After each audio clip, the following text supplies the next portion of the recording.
Hello and welcome everyone, this is me, Izuzik, and today, here comes another BoBoiBoy Discussions video. Now of course, this is actually a topic that I've already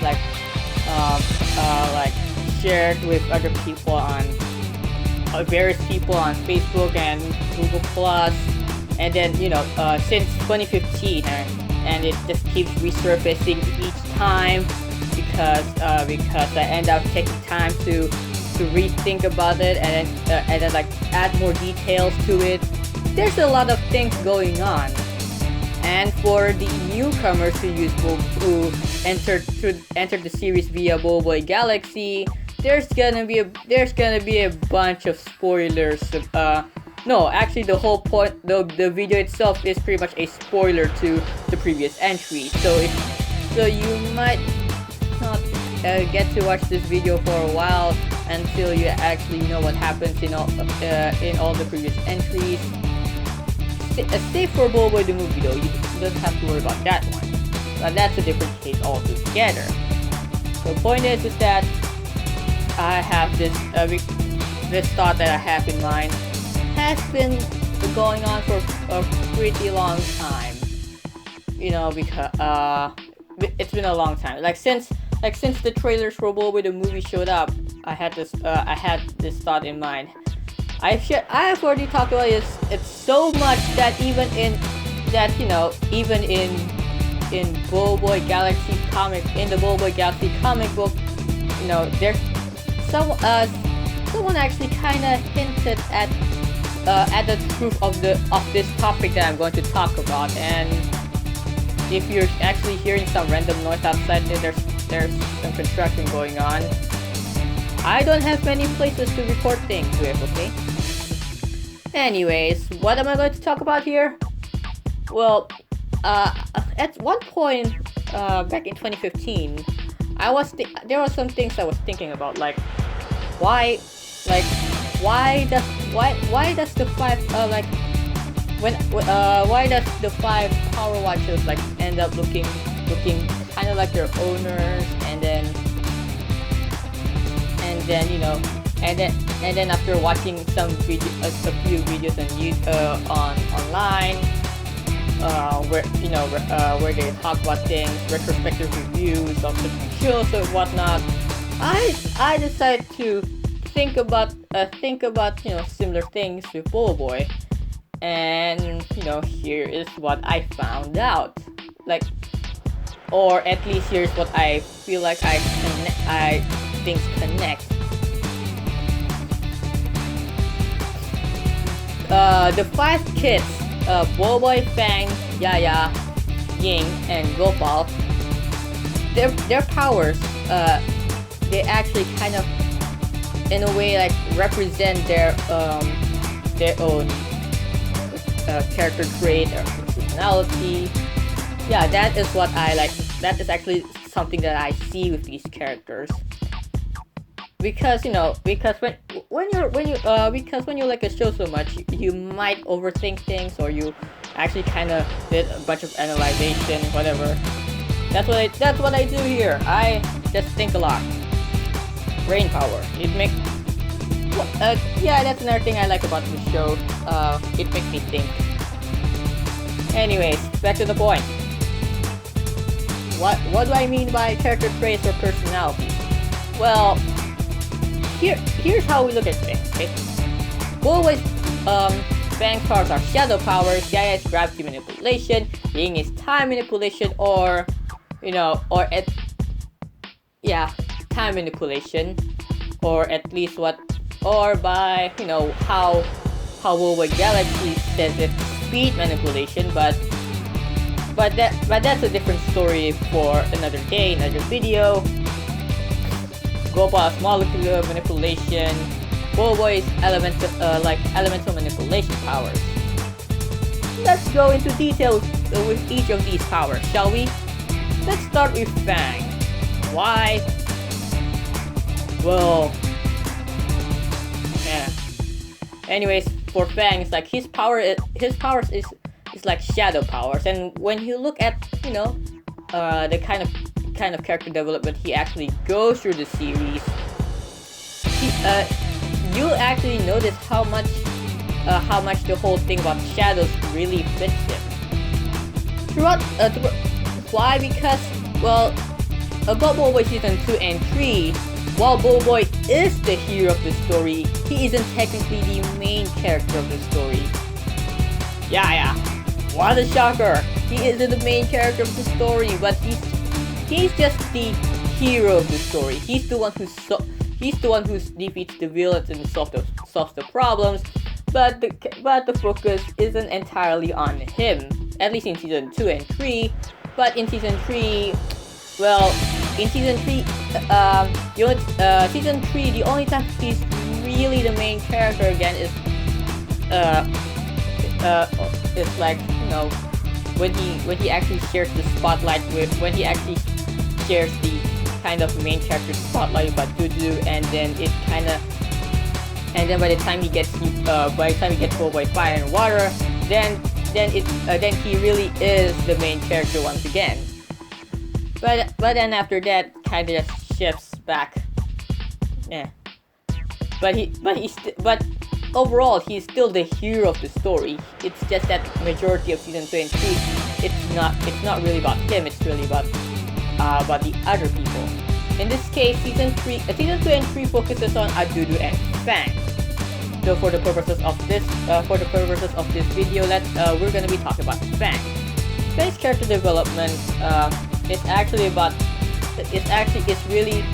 it's really symbolic of his powers, shadows.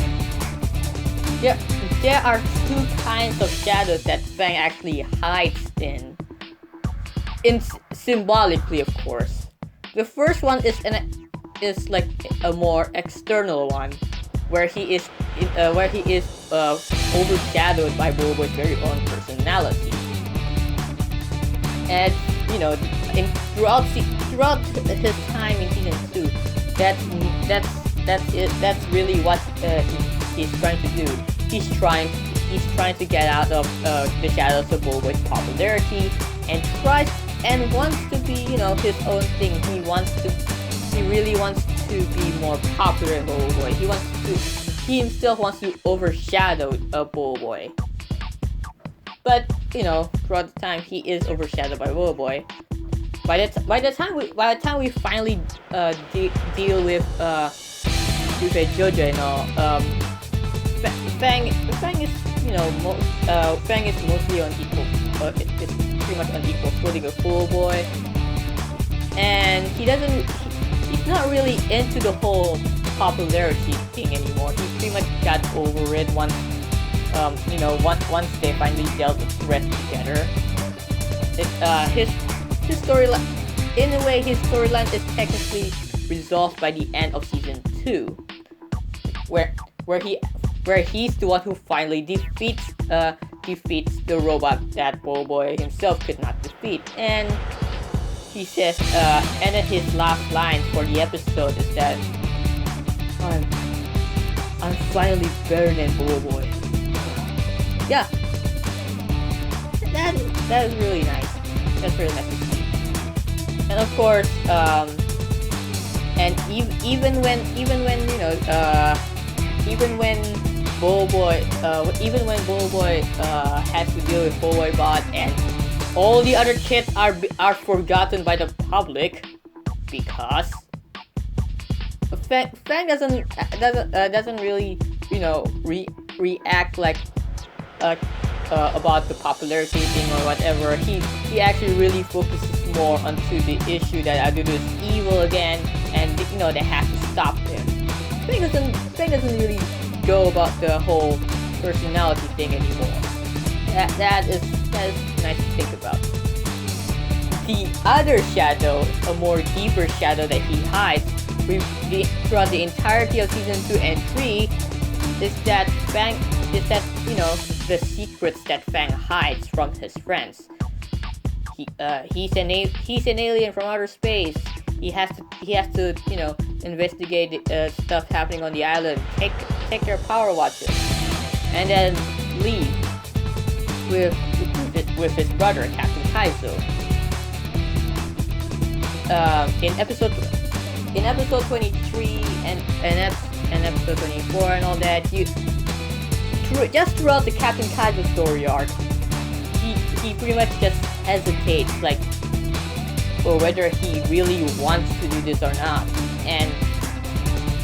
And even though, like, you know, well, the ending for episode 24 of BoBoiBoy season 3 is pretty much like, oh, you guys are friends, and then it kind of stops. I mean, I don't know what the people who don't really think deeply would actually think about it, but the way I see it, it does have a deeper meaning, like,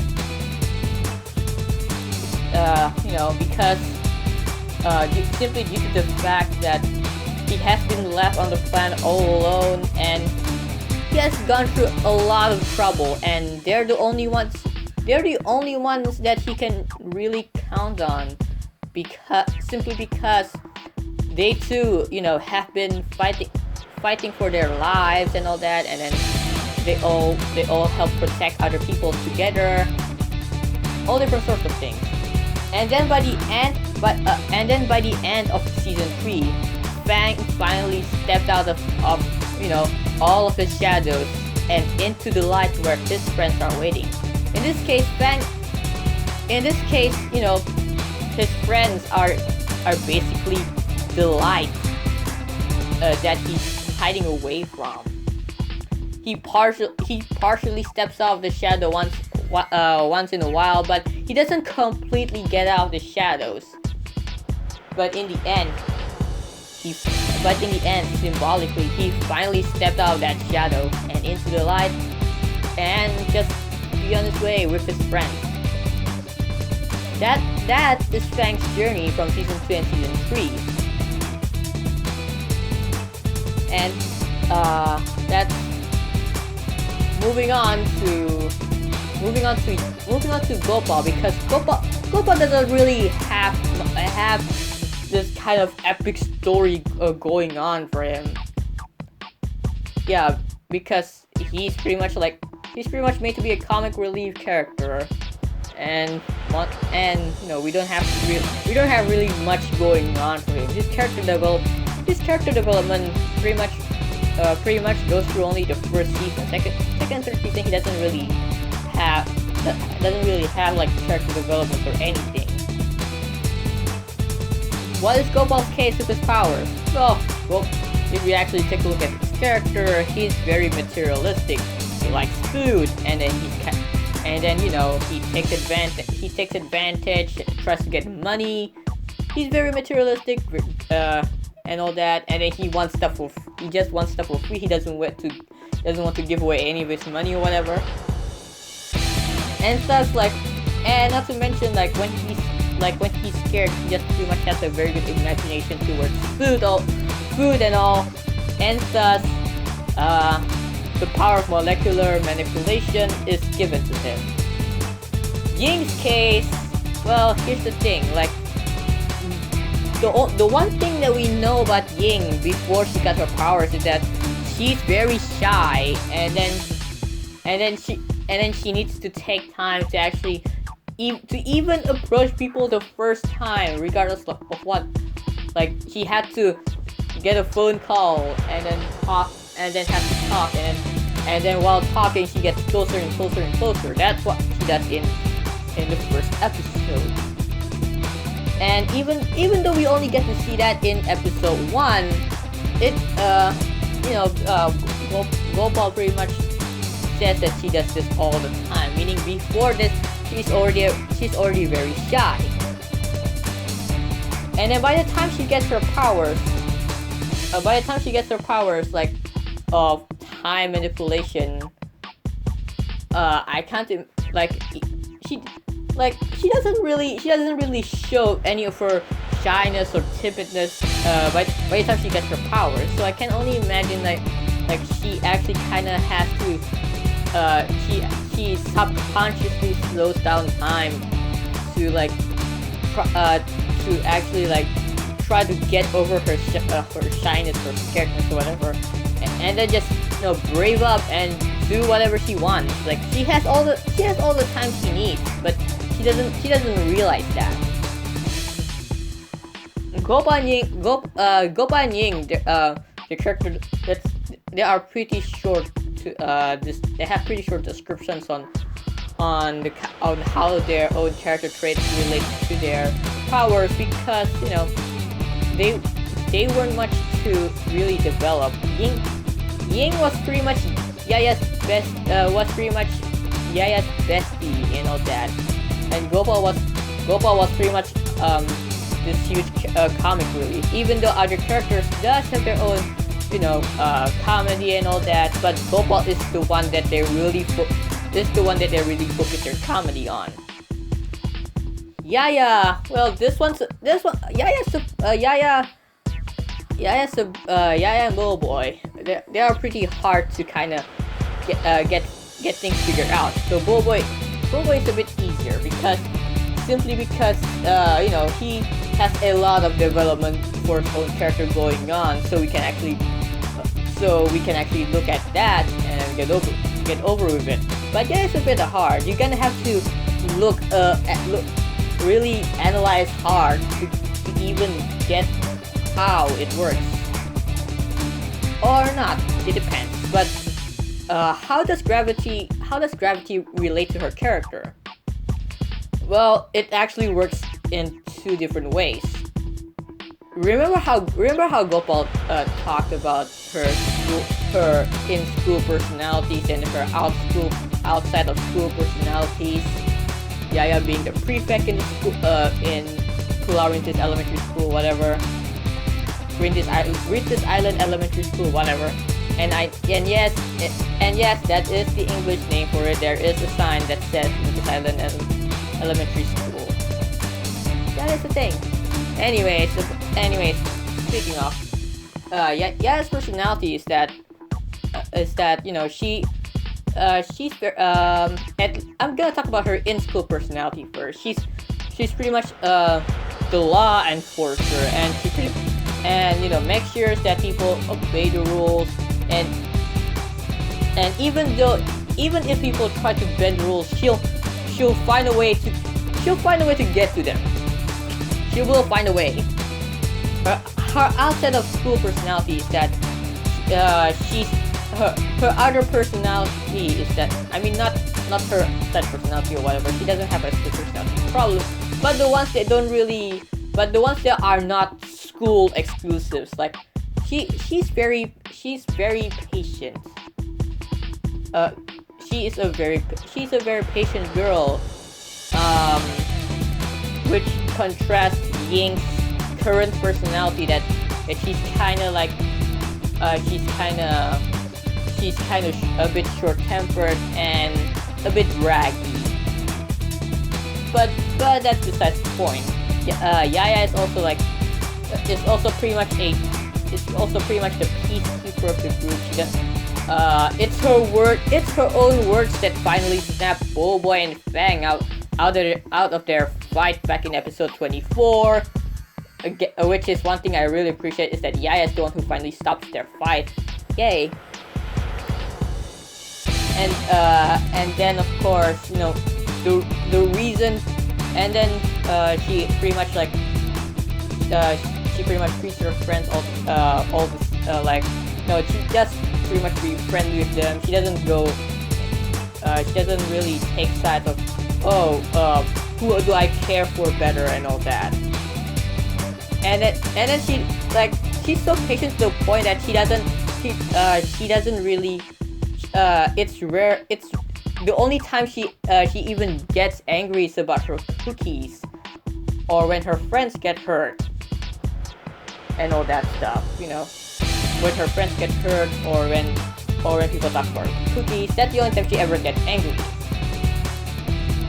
And the thing about the whole peacekeeping thing and the whole school thing with about the whole school being a prefect and all that, the point is that if she doesn't do anything, things would go out of hand. Everything would be in chaos. The situation for her friends would be chaotic. The school would be chaotic. It's pretty much like gravity. the reason we have gravity on Earth is that if there isn't gravity, like everything will be super chaotic, like people floating around and all that, and many laws of physics, like not all of them, but a lot of them works because there is gravity, frictional force, and then gravitational force, and a lot of things. They really work. It really works. Most of them work with the presence of gravity. Heck, gravity and time actually they kind of correlate really closely, which is pretty much symbolic considering Yaya and Ying's like they're besties. So the whole thing of gravity and time really makes sense. And of course, the one last thing I want to touch about is BoBoiBoy himself. BoBoiBoy. The thing about BoBoiBoy is that there isn't really, even though he gets to go through all this character development and all that, there isn't really much to know about what he is like before he is like, in school, before he gets superpowers and whatnot. We don't really know much about him.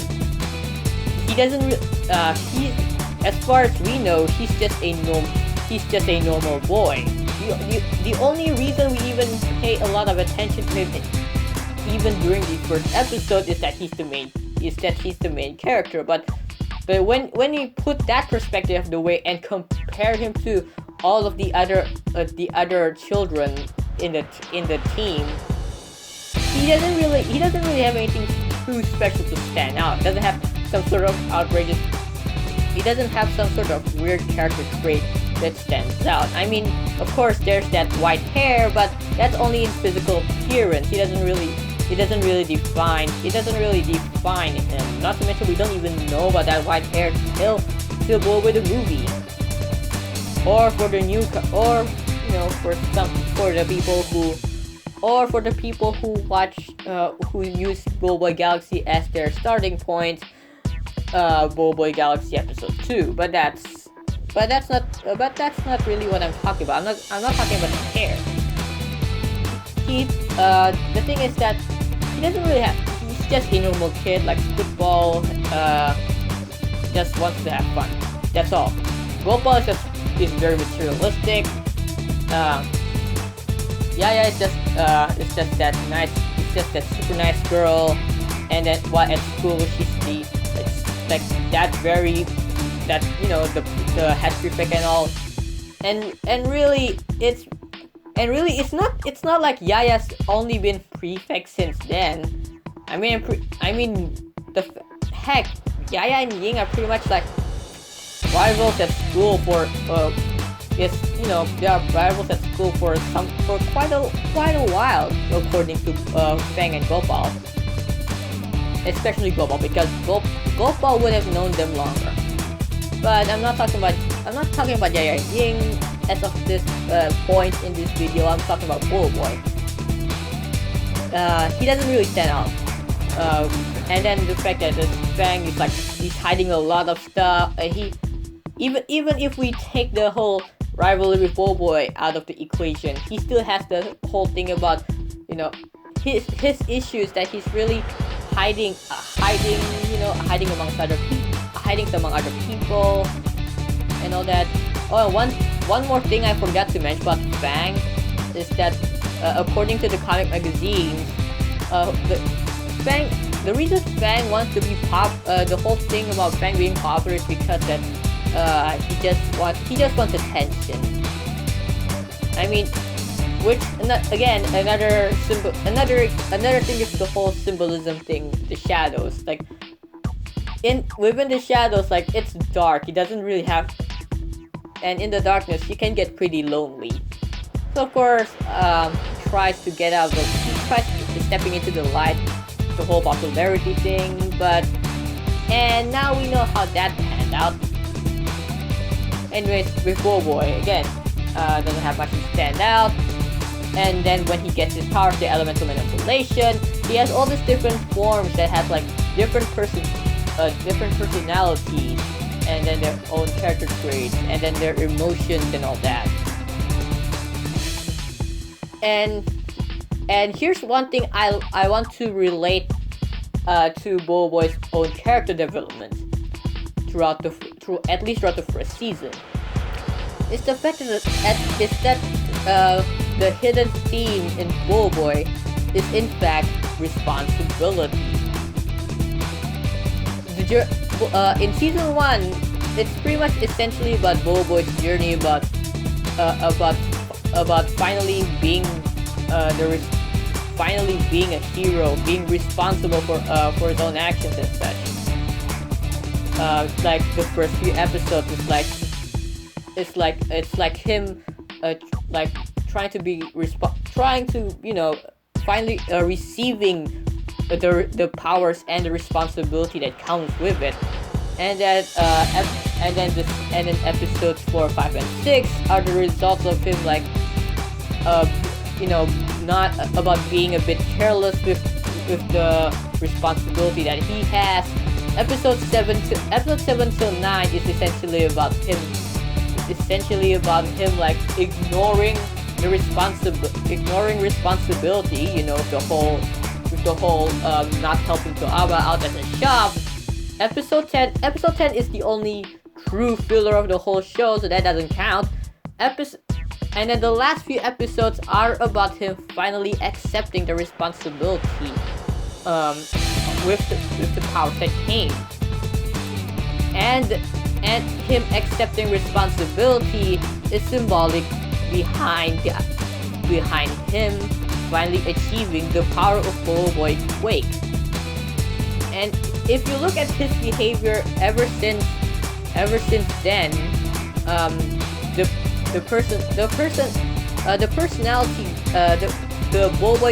elemental form personality that he has most of the time is BoBoiBoy Earth or Quake, and then most of the time within fights, pretty much is just the lightning powers or thunderstorm powers, whatever.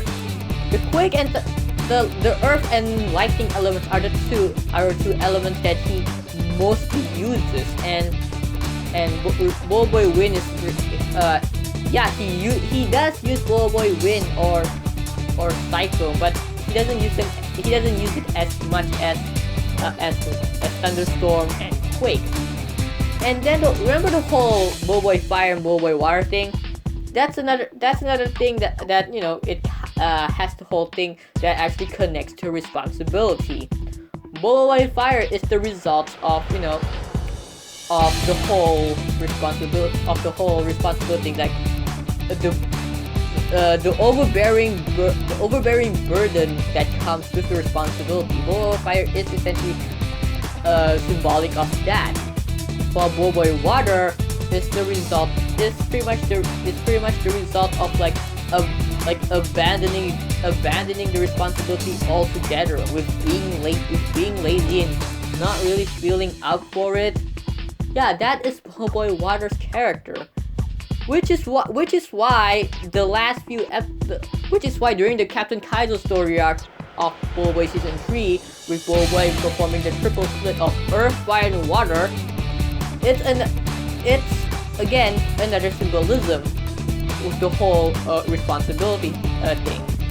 These three forms relate to the theme of responsibility. Again, like I said, symbolism. And then there's the fact that another part of his character development is the fact that another thing that I would like to note is that during the BoBoiBoy story arc, the issue that I have is that the people on Rintis Island, like they treat like as if BoBoiBoy is the only hero around. Like they don't even like acknowledge like Yaya and the others. I mean episode 23 kind of tries to do that, but you know, Yaya's cookies and all.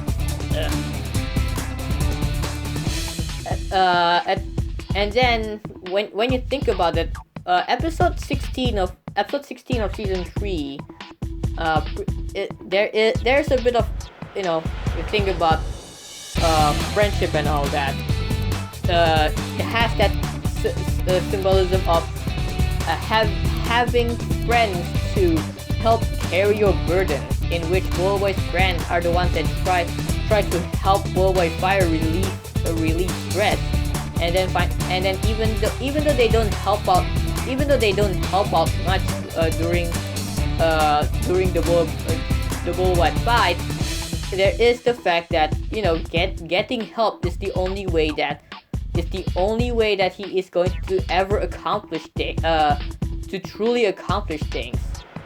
Which is why subsequent episodes following that is pretty much him just going is pretty much fighting alongside his friends all the way. In previous episodes, it's essentially just pretty much BoBoiBoy dealing most of the time dealing the final blow, or BoBoiBoy pretty much end up being left alone for the end of the fight. But then here we have season 3 BoBoiBoy fight, in which BoBoiBoy, you know, he actually does things with his friends a lot more often. Despite how much problems I have with season 3, the amount of hidden themes and symbolism is what is what really helps me really appreciate what the kind of storytelling that Monster tries to scope out into. And that's it for this video. If you have any suggestions for things like, you know, for your own thoughts on theories, and heck, I would even want to talk about headcanons. Yes, headcanons. I'll just share them in the comment section. And why? Because, you know, my next video is actually talking about a certain headcanon, and which was originally shared to me as a theory, and really when I look at it, it looks like a lot of the ideas behind it is pretty much headcanon material. So even if he wants to pass it as a theory, and I can understand the idea behind it, the reasons that was put behind it was tries to put this seems more like headcanon material. So I want to talk about a specific headcanon material for the next video. Until then, see you guys next time.